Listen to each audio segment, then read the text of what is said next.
J'ai passé la journée à Brest à visiter les lieux incontournables et culturels de la ville. Si tu cherches des idées ou que tu ne l'as jamais fait, suis-moi, je suis sûre que ma journée va te plaire. Je suis arrivée à 9h30 en train, en avance, puisque les musées ouvrent à 10h. Alors, je me suis promenée et je suis tombée sur l'arbre empathique d'Henrik Rusgeli. Voilà, installé ici en 2012. Ça met du temps à pousser, visiblement.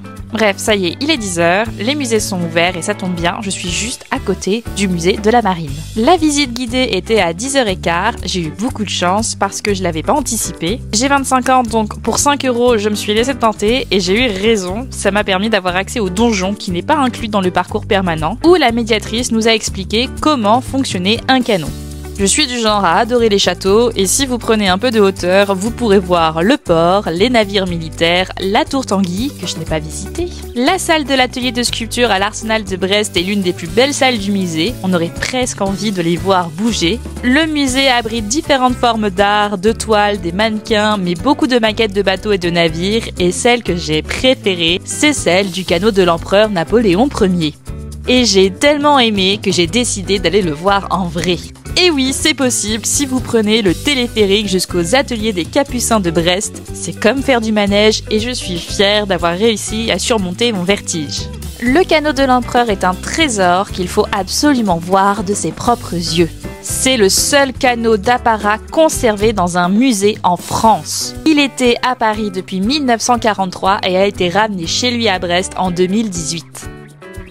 Avant de revenir dans le centre-ville, profitez-en pour visiter la rue Saint-Malo, l'unique trace du Vieux-Brest, plus de 80% de la ville ayant été détruite par les bombardements de la Seconde Guerre mondiale. Elle est entretenue par l'association Vivre la rue qui y propose des événements culturels et musicaux et qui s'occupe des nombreux chats en liberté ici qui depuis le temps sont devenus de vraies célébrités.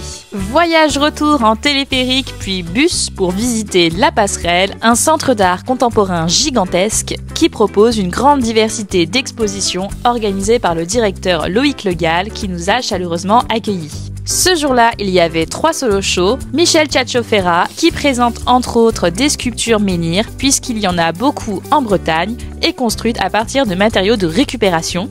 Han Bing qui nous interroge sur les images présentes dans l'espace public. Quelle place donne-t-on à la vérité et à l'objectivité dans un monde où règnent les deepfakes et la désinformation?